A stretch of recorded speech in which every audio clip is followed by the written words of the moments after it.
এমন অসংখ্য উদাহরণ ঢাকা বিশ্ববিদ্যালয়ের গেস্ট রুমগুলোতে রয়েছে, যেখানে স্ট্যাম্পগুলো শিক্ষার্থীদের গায়ের উপরে ব্যবহার করা হয়েছে। ওই 4 জনের রুমে 40 জন ছাত্রকে থাকতে বাধ্য করেছে। 5 বছর পরে এসেও আমাদের শরীর শিউরে ওঠে। আমাদের চোখের সামনে সেদিনের সেই ছবিগুলো, যেদিন আমাদের অন্যতম সহযোদ্ধা নাহিদ ইসলামের গায়ে এই 24-এর অভ্যুত্থানের যে আঘাতগুলো, দাগগুলো দেখেছিলাম, সেদিন প্রথম যে চেহারাটি চোখের সামনে ভেসে উঠেছিল সেটি হচ্ছে আবরার ফাহা। বিগত 16 বছরে ফ্যাসিস্ট আওয়ামী লীগ সরকার এই বাংলাদেশে কিভাবে ছাত্রলীগকে দিয়ে, যুবলীগকে দিয়ে আর আওয়ামী লীগকে দিয়ে, কিংবা নাম না জানা এরকম অসংখ্য লীগকে দিয়ে এদেশের মানুষকে শোষণ করেছে, নিপীড়ন করেছে, অত্যাচার করেছে, ক্ষমতার অপব্যবহার করেছে, তার প্রত্যেকটি যে উজ্জ্বল দৃষ্টান্ত, সেই দৃষ্টান্তের প্রতীক হচ্ছে আবরার ফাহা। আমরা বুয়েটে এমন অসংখ্য নির্যাতনের কথা শুনি। যখন থেকে আমরা এই আবরার ফাহাদকে হারিয়েছি, তখন থেকে এই চিত্রগুলো, গল্পগুলো ওই বুয়েটে ছাত্রলীগ নিষিদ্ধের একটি প্রক্রিয়ার মধ্য দিয়ে আমরা বিভিন্নভাবে শুনতে থাকি।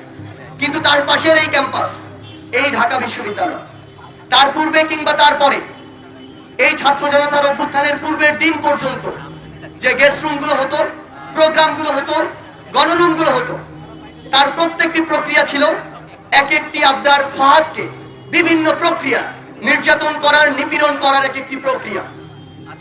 আজকে ঢাকা বিশ্ববিদ্যালয়ের ছেলেদের যে হলগুলোতে প্রথম বর্ষে শিক্ষার্থীরা সিট পাচ্ছে, সেই হলগুলোতে এক প্রকার কৃত্রিম সিট সংকট তৈরি করে 3 বছর আমাদেরকে গণরুম থাকতে বাধ্য করা হয়েছে। আমরা আমাদের সিটগুলো পেয়েছি 4র্থ বছরে, অথচ ওই হলগুলোতে বিগত 10 বছর, 12 বছর ধরে এমন অসংখ্য আদু ভাই ছিল, যারা আমাদের এই যে বৈধ সিট প্রাপ্ত যে শিক্ষার্থীরা, তাদের সিটগুলো নিয়ে তাদেরকে গণরুমে থাকতে বাধ্য করেছে।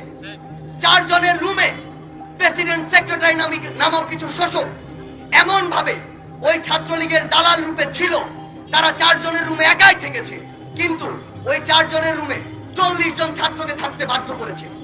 আমাদের মনে আছে প্রথম বর্ষের 4 জন শিক্ষার্থীর যে রুমে আমরা 40 জন ঘুমিয়েছি, এক পাশে ফ্লোরিং করে কাত হয়ে ঘুমিয়েছি, আরেক পাশে কাত হওয়ার জায়গাটুকু পাইনি। সকালে যখন ক্লাসে যেতাম, ওই এক পাশ ব্যথা হয়ে থাকতো। আমাদেরকে রাত 10টায় গণরুমে যেতে প্রত্যেকদিন বাধ্য করা হতো। সেই গণরুম কখন শেষ হতো তার কোনো নির্দিষ্ট সময় ছিল না।